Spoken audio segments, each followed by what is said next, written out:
नमस्कार, मैं आनंद आप लोग को अपने चैनल द ज्ञान सिविल सर्विसेज में स्वागत करता हूं।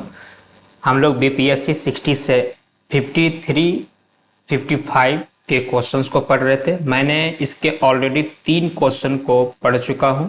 एक लास्ट क्वेश्चन हमारा पाई चार्ट से रिलेटेड बच गया है, मैं उसको आज देखूंगा। चलिए क्वेश्चंस मैं शुरू करता हूं।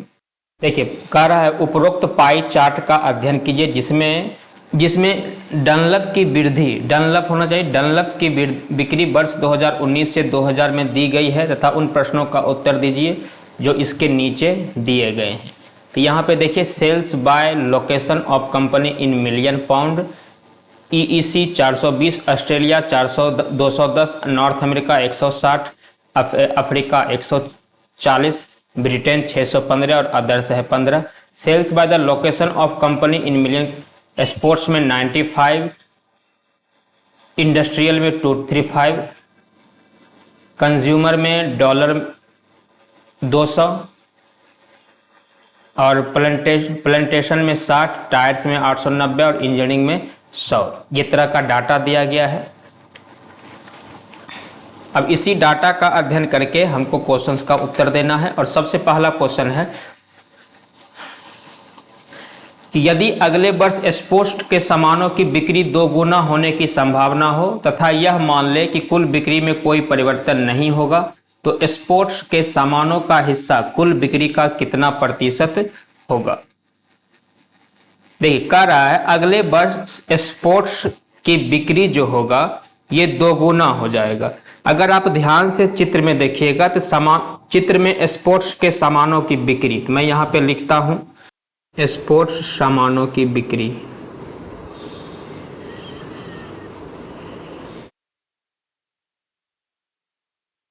देखिए, तो स्पोर्ट्स सामानों की बिक्री दिया गया है 95, तो मैं यहाँ पे लिख लेता हूँ 95 मिलियन पाउंड है, million pound, P for pound. अब कह रहा है स्पोर्ट्स के सामानों की बिक्री 2 गुना होने पर, तो मैं यहाँ पे लिखता हूँ बिक्री 2 गुना होने पर, बिक्री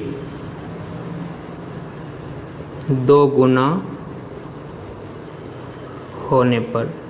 अगर बिक्री 2 गुना हो जाता है तो ये हो जाएगा 2 × 95, 5 दूनी 10, 9 दूनी 18, 1 19, 190 मिलियन पाउंड हो जाएगा, 190 मिलियन पाउंड हो जाएगा। अच्छा, कुल बिक्री हुआ कितना है 1580। कुल बिक्री पहले था हमारा, कुल बिक्री ये था हमारा 1580, हमारा था कुल बिक्री 1580। अब इसका प्रतिशत हिस्सा कितना होगा, मतलब क्वेश्चन में कह रहा था कि यह मान ले कि कुल बिक्री में कोई परिवर्तन नहीं, मतलब इसमें कोई 1580 ही रहेगा, इसमें कोई चेंजिंग नहीं होगा। तो स्पोर्ट्स के सामानों का हिस्सा कुल बिक्री का, अब देखिए ये स्पोर्ट्स का सामान 2 गुना के तो 190 हो गया, तो मैं यहाँ पे लिखता हूँ हिस्सा प्रतिशत, प्रतिशत हिस्सा, प्रतिशत हिस्सा। ये 190 हुआ है, अब कोई बिक्री नहीं हुई है, मतलब 1580 इसी तरीके से। और परसेंट में करने के लिए 1580 है, परसेंट में करने के लिए 100 से गुना कर दूंगा, तो ये 0 कट गया, तो ये आ गया आपका 1900 अपॉन में 158। अगर मैं 1900 को 158 से भाग करता हूं, 1900 को डिवाइड करता हूं 158 से, तो यह आ जाएगा 12.02 प्रतिशत। यही आपका उत्तर हो गया। मैं एक बार फिर से बता देना चाहूंगा, स्पोर्ट्स के सामान की बिक्री यहां पे दिया गया था 95, कह रहा है कि अगले साल यह 2 गुना हो जाएगा, 2 गुना हो जाएगा तो यह हो जाएगा 190 मिलियन पाउंड हो जाएगा। जबकि कुल बिक्री में कोई परिवर्तन नहीं होगा, मतलब पहले कुल बिक्री था हमारा 1580, तो बाद में भी मतलब अगले वर्ष भी 1580 ही होगा, लेकिन सिर्फ स्पोर्ट्स बढ़ेगा, स्पोर्ट्स में बिक्री बढ़ेगा, तो कुल बिक्री 1580 ही रह जाएगा। तो क्वेश्चन में कह रहा था स्पोर्ट्स के सामानों का हिस्सा कुल बिक्री का कितना परसेंट है, तो स्पोर्ट्स का सामान हो गया 190, कुल बिक्री है 1580, परसेंट में करने के लिए 100 से गुना कर लेंगे, हमारा उत्तर आ जाएगा। अगले प्रश्न की ओर चलते हैं। यदि आने वाले वर्ष में ग्राहक सामानों का हिस्सा 7% बढ़ जाए तथा मान ले कि कुल बिक्री में कोई परिवर्तन नहीं होगा तो ज्ञात कीजिए कि ग्राहक बिक्री कितने मिलियन पाउंड बढ़ाना होगा। कर आने वाले वर्ष में ग्राहक सामानों का हिस्सा 7% बढ़ जाएगा। ग्राहक सामान मतलब कंज्यूमर का जो सामान है ये 7% बढ़ जाएगा। आइए तो देखते हैं मैं इसको। देखिए ग्राहक सामानों का हिस्सा कितना था, ग्राहक सामानों का हिस्सा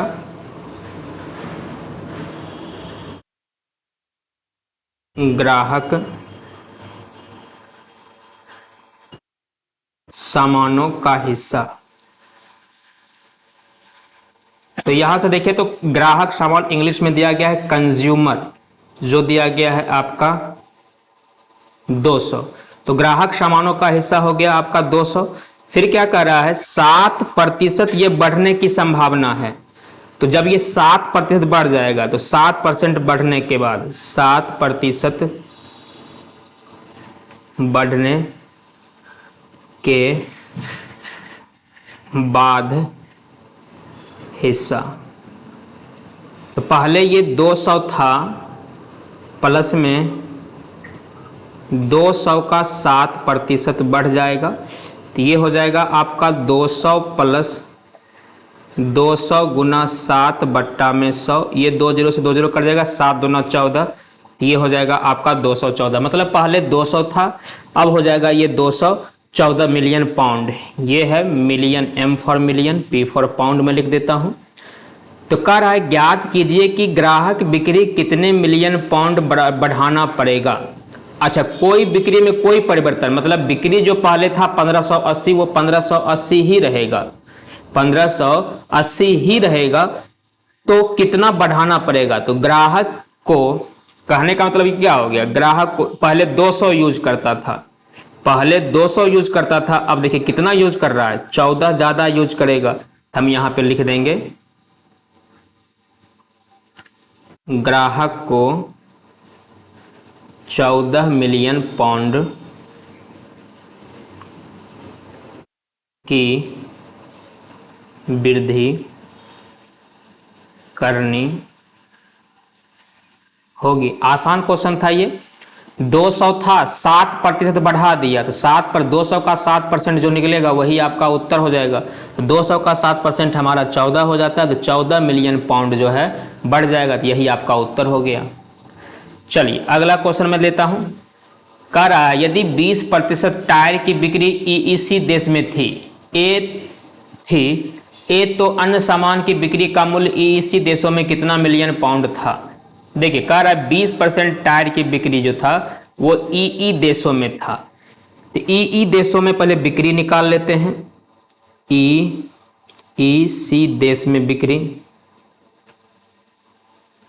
ईई देश में बिक्री, तो देखिए तो ईई देश में बिक्री कितना है 420, ये हो गया आपका 420।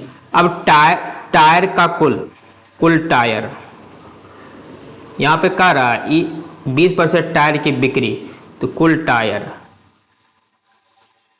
तो टायर यहां पे है आपका 890, कुल टायर हो गया आपका 890 हो गया। अब क्या कह रहा है कि कुल बिक्री का 20% टायर जो है वो सिर्फ ईईसी देशों में ही बिका है, 20% जो है ईईसी देशों में बिका है। तो ईईसी देशों में, ईईसी देश में टायर की बिक्री 890 है, 890 का 20% में पता कर लेता हूं, तो 890 गुना में 20 अपॉन में 100, ये 0 कट गया, ये 0 कट गया, 9 दूनी 18, 8 दूनी 16 और 1 17, ये निकल गया 178 मिलियन पाउंड, 178 मिलियन पाउंड। तो कह रहा है अन्य देशों में, तो अन्य देशों में सामानों की बिक्री का मूल्य ईईसी देशों से कितना मिलियन पाउंड ज़्यादा था, अब मैं यहां पे लिख लेता हूं अन्य देश में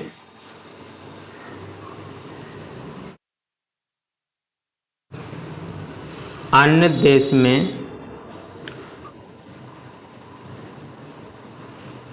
सामानों की बिक्री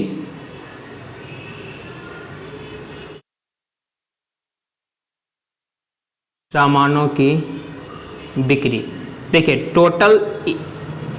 टोटल ईईसी देशों में सामान था, टोटल ईईसी देशों में सामान कितना था 420, जिसमें से 178 यहां बिक्री हो गया। 178 में हटा देता हूं तो बचता कितना है, ये हो गया आपका 242 मिलियन पाउंड। यही कहता अन्य सामानों की बिक्री का मूल्य ईईसी देशों में कितना, यहाँ अन्य देश ना होगा, अन्य सामानों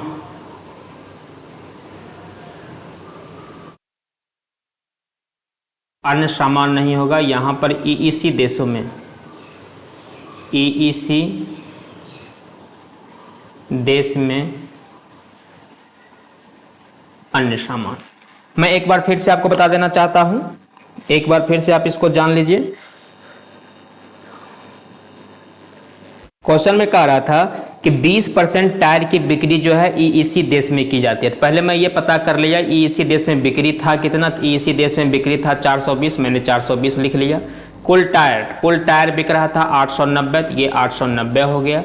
कि ईईसी देशों में टायर की बिक्री, तो कह रहा था कि 20% टायर की बिक्री ईईसी देशों में होती है। तो ईईसी देश में टायर की बिक्री 890 का 20%, जो आ गया कितना 178। तो 178 टायर की बिक्री हो गया, तो जो बचेगा वही अन्य सामान की बिक्री होगी।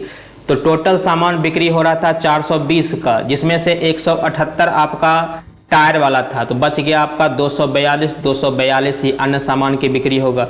यही आपका उत्तर हो गया, यही आपका उत्तर हो गया। अगले क्वेश्चन, अच्छा यहाँ से ये खत्म हो जाते हैं। तो ये था आपका 53वीं टू 55वीं में बीपीएससी में पूछे गए स्टैटिक्स के पेपर, स्टैटिक्स के क्वेश्चन से। तो जो आज ये पेपर समाप्त हो गया। 53वीं टू 55वीं के मैंने जो चारों क्वेश्चंस पूछे थे, जिसमें एक चौथे क्वेश्चन में 2 पार्ट दे दिए गए थे, 2 क्वेश्चन दे दिए गए थे। तो ये 53वीं टू 55वीं के 5 वीडियो आप लोग को मिल जाएंगे। प्रत्येक क्वेश्चन का अलग अलग वीडियो मैंने तैयार कर दिया है। तो ये आपके अपकमिंग 67वीं मेंस में हेल्पफुल रहेंगे। तो उम्मीद है ये वीडियो आपको बहुत पसंद आएगा। तो आज के वीडियो को हम यहीं तक रखेंगे, फिर अगले क्लास में हम लोग आएंगे कुछ और प्रश्न को, और वो भी प्रीवियस ईयर के प्रश्न को लेकर के। तब तक के लिए जय हिंद।